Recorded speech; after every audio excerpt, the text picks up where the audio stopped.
வர மே 16 சனிக்கிழமையை தவற விட்டுறாதீங்க. அன்னைக்கு தான் சனி பகவானோட அவதாரம் நிகழ்ந்த சனி ஜெயந்தி வர இருக்கு. ஒவ்வொரு வருஷமும் வைகாசி மாதத்துல வர அமாவாசை அன்னைக்கு தான் சனி ஜெயந்தியை கொண்டாடுவோம். இந்த வருஷம் அவருக்குரிய சனிக்கிழமையிலேயே சனி ஜெயந்தி வர்றது ரொம்ப கூடுதல் சிறப்பானது.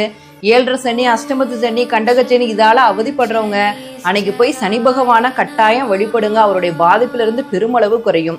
நம்மளோட பர்த்டே அன்னைக்கு நம்ம எவ்வளவு சந்தோஷமா இருப்போம், அதே மாதிரிதான் அவருடைய அவதாரம் நிகழ்ந்த அன்னைக்கு சனி பகவான் அவ்வளவு சந்தோஷமா இருப்பாரு. அதனால போய் கட்டாயம் வழிபாடு பண்ணுங்க. சனி ஜெயந்தி அன்னைக்கு சனீஸ்வர பகவானுக்கு எண்ணெய் அபிஷேகம் செய்யறது ரொம்ப நல்லது. கருப்பு எல், கருப்பு வஸ்திரம், கருப்பு தானியத்தை சனீஸ்வர பகவானுக்கு படைக்கலாம். இல்லாட்டி ஏழை எளிய மக்களுக்கு தானமாவும் அதை கொடுக்கலாம். ரொம்ப ரொம்ப நல்லது. அன்னைக்கு சனி ஸ்தோத்திரம், சனி சலீசா இல்லாட்டி ஹனுமன் சலீசா படிக்கிறது ரொம்ப ரொம்ப சிறப்பு தரும். 7.5 சனி நடக்குது அப்படின்னு கவலைப்படாதீங்க. இந்த காலகட்டத்துல தான் நம்மளுக்கு சுத்தி இருக்கவங்கள யாரு நல்லவங்க யாரு போலியா நடிக்கிறாங்க அப்படின்னு உங்களுக்கு காட்டி கொடுப்பாரு. வாழ்க்கைனா என்ன அப்படின்னு புரிய வைப்பாரு. நம்ம செய்த நன்மைக்கு தீமைக்கு எப்ப நம்ம வாழ்க்கையை அமைச்சு கொடுப்பாரு. நானும் சிம்மராசி, எனக்கு அஷ்டம சனி நடக்குது. ஆனா நான் அதை பத்தி கவலைப்பட்டதே கிடையாது. நம்ம நல்லது நினைச்சோம்னா நமக்கும் நல்லதே நடக்கும். சனீஸ்வர பகவான் நல்லதை மட்டும்தான் நடத்தி வைப்பாரு. உங்களுக்கு சேர்த்து சனீஸ்வர பகவான்கிட்ட நான் வேண்டிக்கிறேன். எல்லாருக்கும் சிறப்பான வாழ்வு அமையட்டும். அன்பே சிவம்.